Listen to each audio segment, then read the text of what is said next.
नमस्कार साथियों, knowledge with CM YouTube channel में आपका एक बार फिर स्वागत है। जैसा कि आपको स्क्रीन में दिखाई पड़ रहा है, निष्ठा ऑनलाइन प्रशिक्षण का मॉड्यूल 4, 5, 6 शुरू हो चुका है। तो मॉड्यूल 4 की प्रश्नोत्तरी शिक्षण अधिगम प्रक्रिया में जेंडर आयामों की प्रासंगिकता के संबंध। तो मॉड्यूल 4 की प्रश्नोत्तरी में आपका स्वागत है साथियों। इस प्रश्नोत्तरी में भी आपको 60% या उससे ऊपर का अंक स्कोर अर्जित करना अनिवार्य है। तो चलिए वीडियो शुरू करते हैं।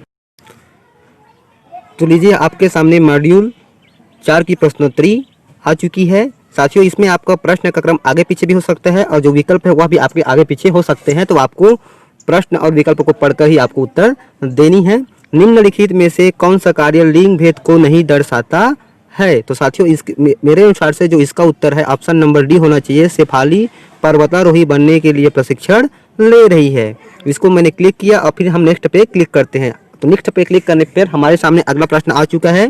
जेंडर और यौन सेक्स के बीच आवश्यक अंतर क्या है? तो साथियों, इसका जो उत्तर है वह है कि यौन एक जैविक अंतर है, जबकि जेंडर पुरुषों और महिलाओं के बीच एक सामाजिक रूप से निर्धारित अंतर है।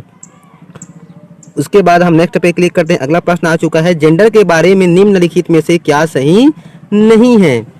तो साथियों, इसका जो उत्तर है जेंडर पुरुषों, महिलाओं और ट्रांसजेंडर के बीच जैविक अंतर को दर्शाता है। ये मेरे अनुसार से सही होना चाहिए। फिर जैसे ही हम नेक्स्ट पे क्लिक करते हैं, हमारे सामने अगला प्रश्न आ चुका है, क्या यह कथन सही है राजनीति में सत्ता और अधिकार के पदों को संभालने में पुरुषों की तुलना में महिलाएं कम सक्षम है? तो मेरे अनुसार से जो इसका उत्तर है ऑप्शन नंबर डी होना चाहिए। नहीं, वे सत्ता और अधिकार के पदों को संभालने में पुरुषों की तरह ही सक्षम है। फिर हम नेक्स्ट पे क्लिक करते हैं। हमारे सामने अगला प्रश्न आ चुका है, निम्नलिखित में से कौन सा गुण लड़कों और लड़कियों दोनों के लिए सही है? तो मेरे अनुसार से इसका जो उत्तर होना चाहिए बी सभी है। फिर हम नेक्स्ट पे क्लिक करते हैं। हमारे सामने अगला प्रश्न आ चुका है, निम्नलिखित में से कौन सा कथन जेंडर मिथक नहीं है, पहचाने? तो साथियों, मेरे अनुसार से जो इसका उत्तर होना चाहिए, लड़कों और लड़कियों के बीच जैविक अंतर उनकी संज्ञानात्मक क्षमताओं से संबंधित नहीं है।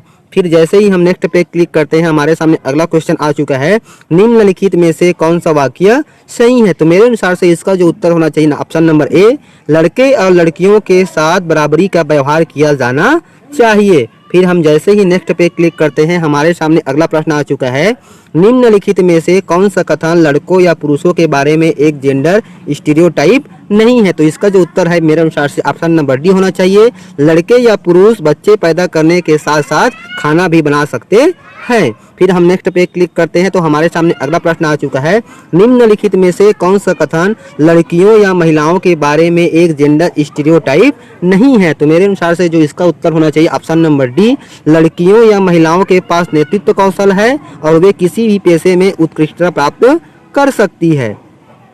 फिर हम नेक्स्ट पे क्लिक करते हैं। अगला क्वेश्चन हमारे सामने आ चुका है, पुरुषत्व और स्थित्व को संदर्भित करता है। तो मेरे अनुसार से इसका जो उत्तर होना चाहिए ऑप्शन नंबर ए है, जेंडर होना चाहिए। फिर हम नेक्स्ट पे क्लिक करते हैं। तो साथियों, इस तरह से आपके सभी प्रश्नों का आप उत्तर देने के बाद यहाँ पे स्कोर का सेक्शन दिया गया है, इसको आपको देखना है। यदि आपका इसमें 60% या उससे कम स्कोर आपका आया है, तो यहाँ पर देखिए आपको ये रिप्ले का बटन दिया हुआ है। आप रिप्ले के बटन पे क्लिक करके आप पुनः उस क्विज को खेल सकते हैं। उस प्रश्नोत्तरी का आप सवाल जवाब दे सकते हैं, जिससे कि आपका जो स्कोर है वह 60% या उससे अधिक आ सके।